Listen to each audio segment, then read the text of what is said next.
Gates Adams here on behalf of Apex Trader Funding and ATF.com. I'm here with Rich today. Rich, how you doing, man? I'm doing good, Gates. How are you? I'm doing great, thanks. Glad to have you here with me today. Obviously, we have you here because you have been paid out as a paid trader with Apex Trader Funding. So first and foremost, congratulations on the payout. Thank you very much. You're welcome. So let's kind of like to start off with a little bit of background. So now, is this actually your first payout with Apex, or have you had multiple at this point? I've had payouts in the past Okay. Okay. with other all kinds of prop firms and Apex and everything else. Plus, I trade my normal account as well. Gotcha. Okay. So you're more of a seasoned, experienced trader. How long have you actually been trading at this point? Well, I started calling the old brokerage firm back in 1998 doing stocks, and I had a friend that was trading futures at the time, and he was showing me how to do it and how to go along. I think I transitioned to actual futures, doing it myself on a computer about 2003, 2004. Okay. So it's been a good 20 years. Wow. Okay. So you definitely have some background, some seasoning. So ultimately, so when you first started trading 98, it's funny you say 98. 98 was when I started trading too. I had a very wonderful and then turned into horrific experience in a matter of months. I'm sure I'm not the only trader that has happened to. That was the big old .com boom back then. Oh The yeah. Googles, the Yahoos. Oh yeah, yeah. About 7x the money in about 4 or 5 months, and then crash. And It then was it that's was it. pretty bad. I know I wasn't the only one back then, but it was just one of those things that it's funny you mentioned that date because I know that was when I first started trading as well. So when you first started trading, what were you actually trading? You're talking about futures, right? Not Well, the no, well, the stocks. I was doing the stocks. I you were was doing doing the stocks. .coms. I was doing Yahoo, Google, So Microsoft. you went through that progression. You found futures. When you started working with futures, did you find the transition to be easy, intuitive, or did you find that there was like a complete relearning process once you started with futures? It was a complete relearning process, only because I was actually doing it myself. And then I had a platform at the time, well, just like Ninja Trader and everything else that your people are using now, but it was all new to me. Sure.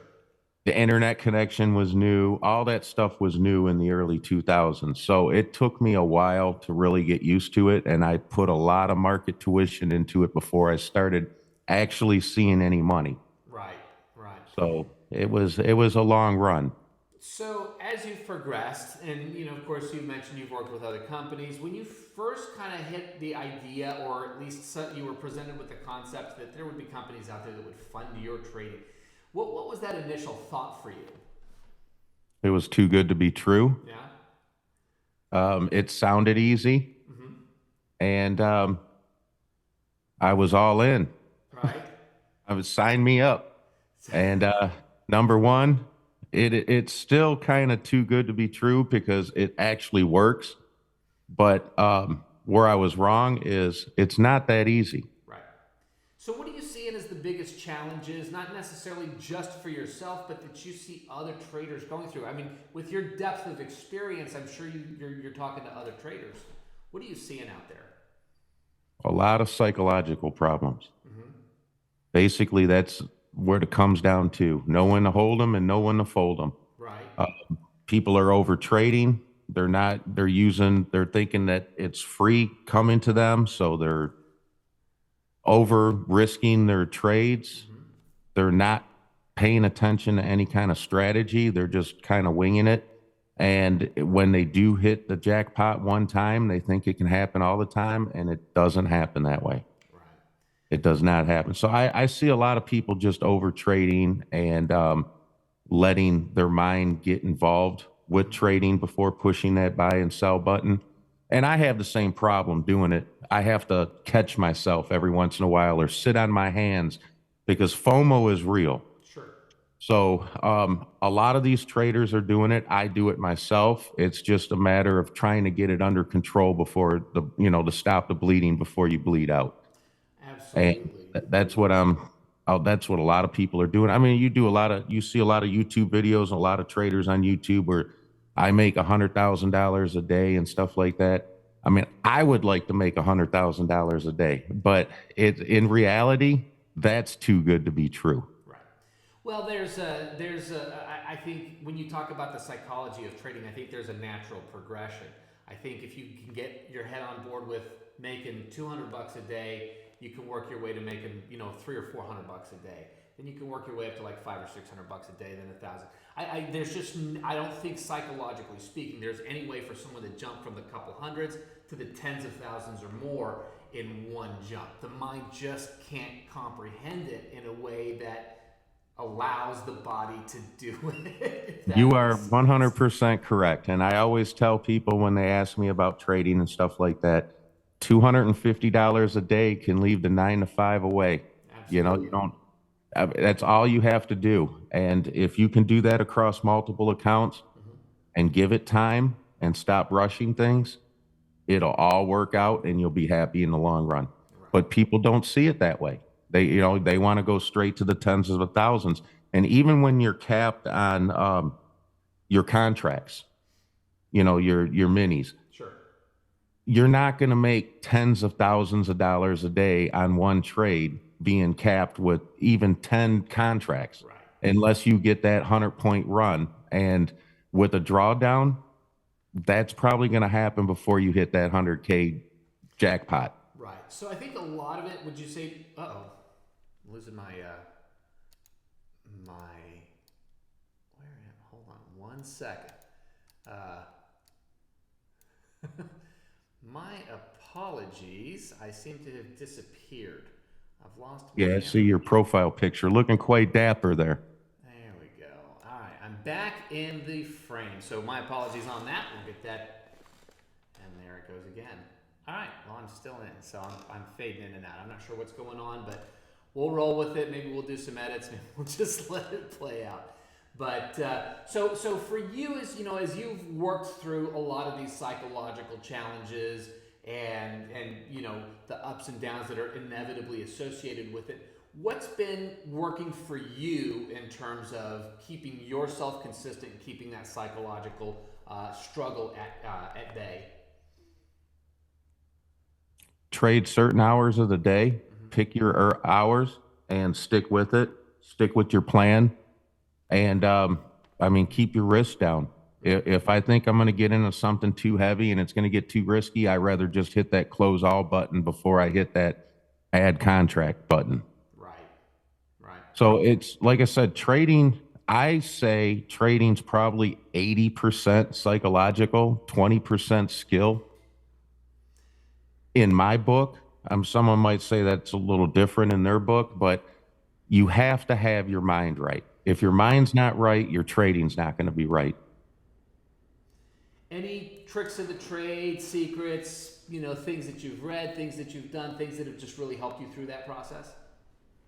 I read a lot Yeah. of the Mark Douglas Trading in a Zone. I've read it probably at least 10 or 11 times. I actually have it on audiobook now, and I'll put it on my Alexa and have Alexa play it while I lay in bed at nighttime or if I take a nap or at the end of the day Gotcha. and I have something going on, I'll just have them play Trading in a Zone because it actually gets my mind rewired and ready for the next day. I love it. I love it. So, if you were actually talking to a brand new trader who's working their way through this initial process and they're about to start off working into being a funded trader, what's the biggest piece of advice you give them? Keep your risk to a minimum. Got it. I would the minis, the micros. The micros are there for a reason, and they do add up if you trade right. Right. So I would stick with the micro and be consistent, and then switch over to the minis. Yeah. Slowly but surely work their way up. That's it. I mean, you have a lot more room for error on the micros than you do the minis, especially the way the market conditions move. I mean, if you're trading a NASDAQ, you know the NASDAQ, that thing can move 20, 30 Sure. points in less than 30 seconds. Absolutely. So I always say the NASDAQ is like a runaway silver bullet train, and the S&P is more like a freight train. It moves like a freight train. Right. So you have time to readjust yourself on the ES. But when it comes to the NASDAQ, if you're not familiar and you're just starting out, just start out light and start out with the micros. Right. And just let it grow from there. And it grows. And believe it or not, you don't think so, just thinking about it, but those micros, they grow. They grow. I mean, especially if you do 3 to 5, micro contracts, um, it adds up. It It adds up. adds up. Yeah. You could hit your $250 day, your goal for the day or whatever, just doing that. Right. I love it. I love it. Slow and steady, consistency. I mean, a lot of the same things that I hear often. And yeah, I would say probably the most common stat I hear is 80% of it is psychological. And Psychological. I I mean, would you agree. have to have your mind right. If your mind's not right, it doesn't work. I mean, whether you get in a bad trade and then you want to make your money back, or you start chasing the market because you missed out on a run that comes up. I always tell people the market will be here tomorrow. You might not. So just take it easy. And if you miss your setup, wait for another one. It'll come around. It's like a train, it's like the bus. Right. It'll come around again. Just don't chase it and don't revenge trade. Revenge trading is terrible. Yeah.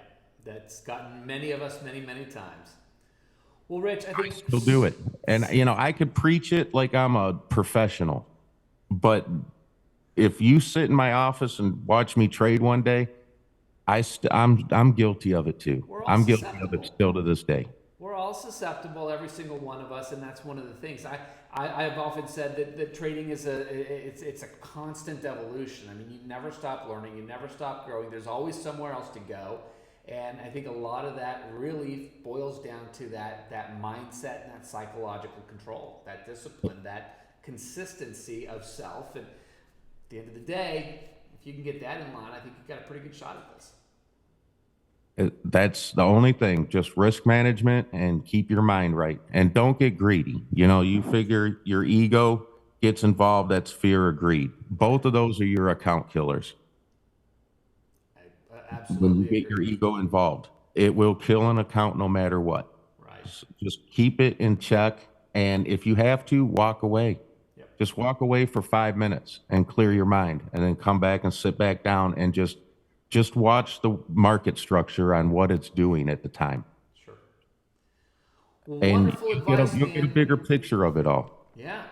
Well, and that's the thing. I mean, there's always more going on than what you're seeing in the moment. So a lot of times it's just learning what to be able to read. Looking left and getting a better understanding of what's happening based on what has happened and building expectations off of that. And that's what a lot of new traders should do, is instead of pushing that button and getting into a trade, sit in front of them charts for an hour a day, the same time, either 9:30 to 10:30, 10:30 to 11:30, wherever you think you're going to be trading in. Sit down and just watch the market move during those times and get an idea of how it moves and why it's moving. It moves like water. It moves like waves. Right. So you might be into a good trade. It's going to run up, but it's going to come back down. It always finds its levels. Sure. And if you sit there and stare at it and study it and look how the market's moving and where the liquidity zones are at and stuff like that, you'll get a better understanding before you push that button, instead of just getting in to get in. Right. Having a plan absolutely makes all the difference in the world, not just reacting, but responding, knowing what you might be able to see. So, Exactly. well, man, I appreciate your time and sharing some wisdom with us. And one of the things that I really like to do as I start to interview some of the successful traders is catch back up a few months down the road once we've had a few more payouts and a little bit more consistency, and just get an update. How would you feel about that? I would love it. I'm here. Let's do it. Awesome. I've been trading with Apex since July of 2022. Got it. Okay. So I've been around. I'm not going anywhere. You're gonna have to kick me out and turn the lights out. I don't think we're interested in that. It sounds like we've got a lot of the right things going, and so I want to keep seeing the success. I want to keep seeing the growth, and I want to hear your story a few months down the road. Sounds good, Gates. Awesome. Thanks, Rich. I appreciate your time today. We'll talk to you soon, man. You're welcome. Have a great day.